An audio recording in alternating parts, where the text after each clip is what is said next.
Gloire et honneur soient rendus à l'Éternel Dieu, créateur du ciel et de la terre, maître des temps et des circonstances, et a permis par sa grâce la tenue de ces cérémonies, de ces dédicaces, de ces magnifiques temples. En effet, les collègues des pasteurs et des anciens de l'Église, sous la responsabilité du révérend pasteur Ndaïro Kambere, un aperçu historique de cette Église locale. En 1985, d'autres membres se sont ajoutés, entre autres Papa Ngadjo Pumba, Papa Mike, Papa Safari, Papa Kitu Kusem, Papa Mukeveri, Papa Lukimba, révérend pasteur Tchongo, ingénieur Mouigiri, Papa Uronia, Papa Moussombre et leurs épouses, Maman Claudine, Maman Ayenya, Maman Perpétuée, Maman Henriette. Ceux-ci furent les ténors sous l'accompagnement du révérend. Et en outre, le révérend Kisandou, qui était le plus responsable de la section de Béni, m'a remis de polycopie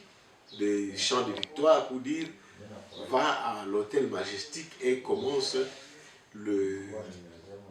un culte en français, parce que nous avons beaucoup d'intellectuels dans Béni et nous croyons que c'est nécessaire qu'on commence un service pour eux. C'est comme ça que ma femme et moi, nous avons tenu le premier culte au mois d'août. Pourquoi nous deux seulement? Parce que c'était qu'au début. Moi-même, quand le pasteur me remettait les papiers, les chants, je croyais qu'il y avait toute une congrégation. Mais quand j'y suis arrivé, j'ai découvert que nous étions seulement nous deux. Et ainsi nous avons commencé, heureusement, que ma femme et moi, on était déjà formés. Et le deuxième dimanche, nous avons invité notre ami, ça c'est le docteur Ndaliko, actuellement docteur Ndaliko, qui était à ce moment-là enseignant à l'Institut Mabakanga. Alors, nous sommes devenus 3 membres au deuxième dimanche. Et le dimanche qui a suivi, nous avons commencé à inviter notre équipe de la Ligue pour la lecture de la Bible. Et là, il s'agissait de Feu Papa Ogen, Père son âme.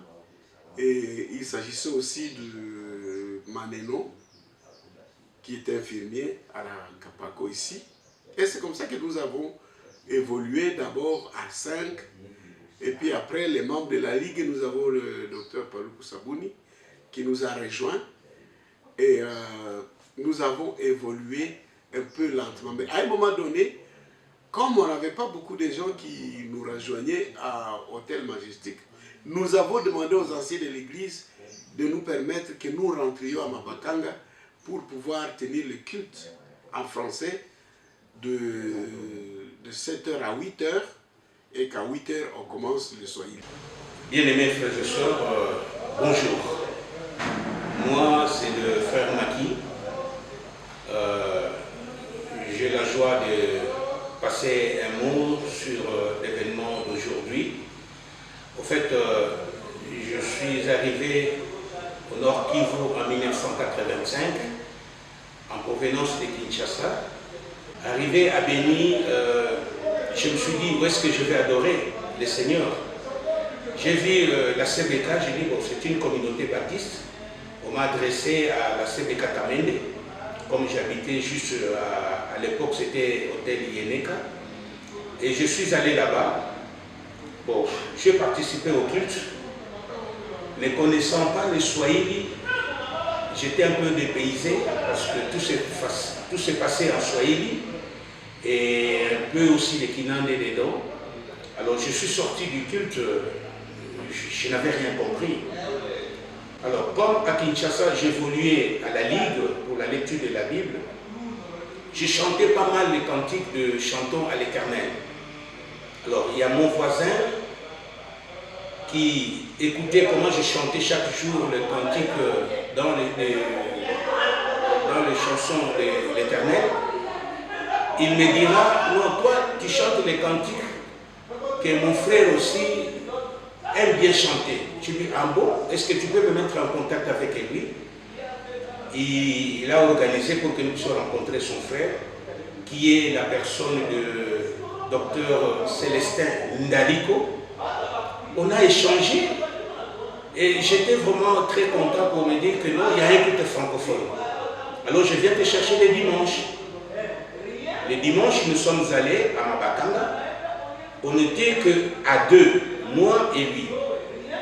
Alors, on a chanté les cantiques, on a partagé la parole de Dieu, on a échangé encore, et après on a prié, et c'était la fin. Je lui ai posé la question, mais mon frère, tu m'as parlé d'un culte francophone, mais on n'est qu'à deux. Il m'a dit, mais c'est ça le début d'un culte. Avec toi, je crois qu'on pourra faire quelque chose. Les dimanches suivants, c'était encore avec 2 personnes. Et entre-temps, il y avait aussi un groupe de frères bien-aimés qui évoluaient dans la Ligue. On s'est joint avec eux à la Ligue. Et nombreux parmi eux se reposent déjà dans le sein de notre Seigneur. Et nous avons intéressé les frères. Ensemble, nous avons eu l'idée de communier maintenant les dimanches. Et c'est comme ça que le culte francophone va commencer avec le frère de la Ligue.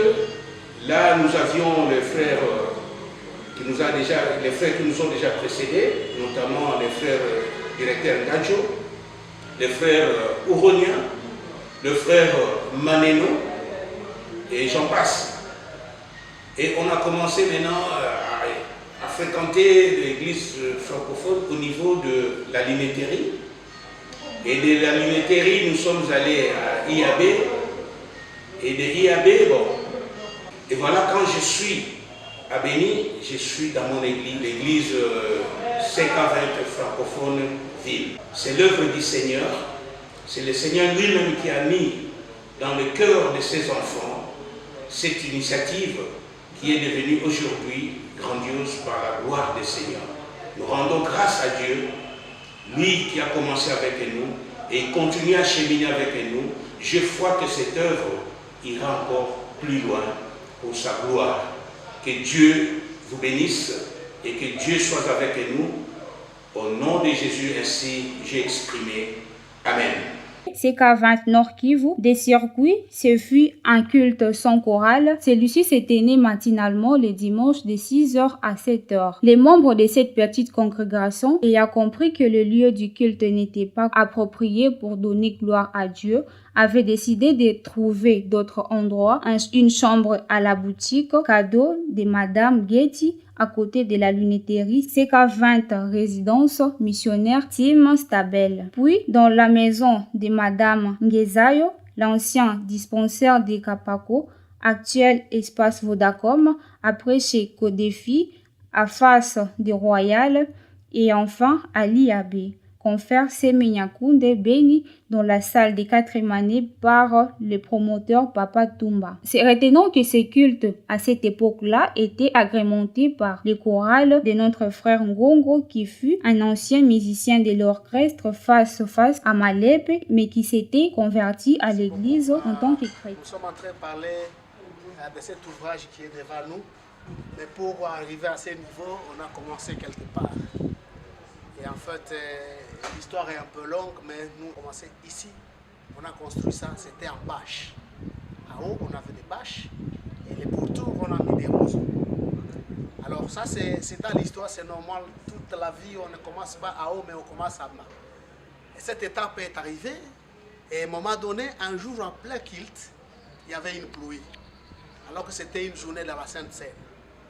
Et pendant que la pluie était en train de pleuvoir, ça a déstabilisé tout le monde. Et cela a révolté les esprits des gens. On s'est dit, c'est assez. Attente. Ah non. On a pris une décision de commencer la nouvelle construction. C'est comme ça qu'on a construit une chapelle de l'autre côté là-bas, avec la capacité de recevoir presque 600 personnes. Mais pendant 3 ou 4 ans seulement, on a trouvé que ça n'a pas été suffisant pour accueillir. C'est comme ça qu'on a décidé de construire, de commencer une nouvelle construction. Et là, je me rappelle, nous sommes en 2008 ou 2009, on a commencé la fondation de ces bâtiments que vous êtes en train de voir à côté de nous. Et on a commencé les travaux.